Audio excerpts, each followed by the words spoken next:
Bandang alas 9:30 kagabi, kita sa CCTV ang mabilis na andar ng bus na ito. Pagdating sa kanto ng Fairlane Street, naganap ang trahedyang kumitil sa 3 buhay. Ayon sa investigasyon ng QCPD Traffic Sector 5, unang sinalpok ng bus ang mga motorsiklo. Pero ito ang napuruhan.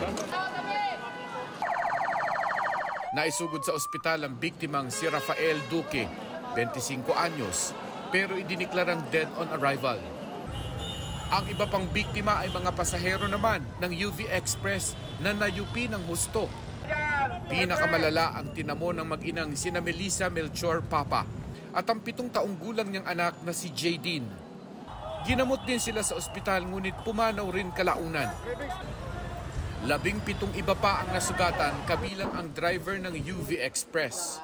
Nasa kustodiya pa rin ng QCPD ang driver ng bus na nahaharap sa reklamong reckless imprudence resulting in homicide and damage to property.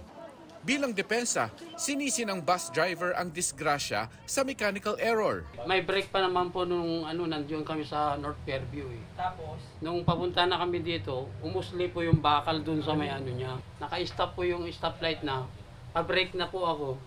Ayun po, pag-break ko po, hindi na po kumagat yung preno. Ako po ay humihingi po ng paumanhin at saka hindi ko po sinasadya yung aksidente po yung nangyari. Sinuspindi ng LTO ng 90 days ang kanyang lisensya at inalarma ang plaka ng kanyang bus. Pinadalhan na rin ng LTO ng show cause order ang bus driver at kanyang operator.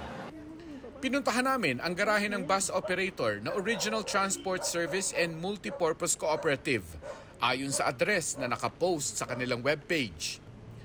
Pero may 1 taon na raw umalis ang hinahanap naming kumpanya at iba na raw ang may-ari ng garahe. Wala rin sumasagot sa numerong nakalagay sa kanilang website. Pero ayon sa pamilya na mag-inang nasawi sa aksidente, hindi pa raw nakikipag-ugnayan sa kanila ang bus company. Gayunman, sinabi na nilang hindi sila magpapaareglo ng para lang sa danyos.